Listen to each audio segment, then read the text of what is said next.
Let's give you 5 players to watch. Some of these players and some of the matchups that we've already talked about, but let's start alphabetically, and we start with the quarterback of the Metro Christian Patriots. He is Asher Link. He was one of the finalists, like I mentioned, for the OKPreps Player of the Year award. He's taking on a Broken Bow defense that returns 8 starters from last year's team. This is a Broken Bow defense that shuts teams down.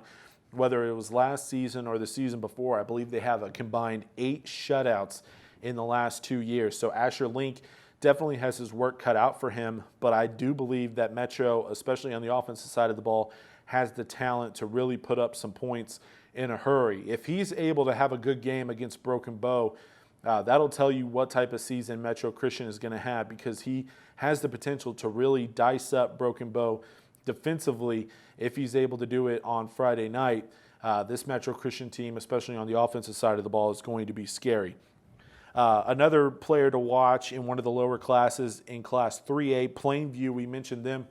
Their wide receiver, Blake Nowell, the TCU commit, going down to Texas to take on Sanger. Plainview has championship expectations, and he's going to be a big part of what they do offensively. He's a game changer, man. If it doesn't take long to look at the tape and figure out why he's one of the top prospects in the state of Oklahoma. He's one of the top wide receivers, regardless of class, in Oklahoma. And I'll be interested to see what he does in the season opener for Plainview. We stay at that wide receiver position, and we go up to another Division I commit. It's Bixby wide receiver Brennan Presley. In their matchup against Mansfield Timberview, there's a guy on the other side of the matchup for Timberview who's committed to Colorado at the wide receiver position, and also the running back position, just an overall athlete. But that's exactly what Brennan Presley for Bixby is as well. Whether it's offense, defense, or special teams, this kid knows how to score in a variety of ways. I loved what Brennan Presley does on the football field since his sophomore year. I'm really looking forward to see what he does for his senior year, and it starts down in Texas. I think he might have a big game for the Bixby Spartans.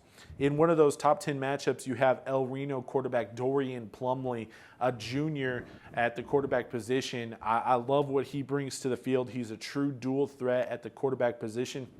He's not just going to stand in there and try to slice and dice you with his arm. He's going to move around.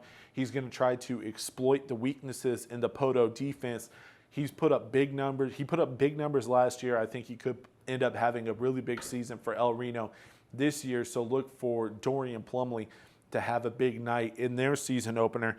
And then finally, we go to another out-of-state matchup as Booker T. Washington will be taking on North Little Rock. Their sophomore quarterback, Gentry Williams. He already has a lot of publicity. If you've been paying attention in the offseason, he already has offers from several major college programs. One national media outlet has rated him as the number 7 overall prospect in the country, not just in Oklahoma, but in the country for the 2022 class. That's a lot of pressure on a young man who doesn't even have his driver's license yet, but he's a good, talented athlete. You just take a look at that speed that he has, and he's faster. As soon as he steps on the field, he's faster than just about every single player on that football field. What is he going to be able to do in the passing game? Obviously, he's been trying to improve on that, but the number one weapon, without a doubt, is that speed. He could end up having a big game over in Northwest Arkansas. Gentry Williams, your last player to watch here in the OKPreps Kickoff Show.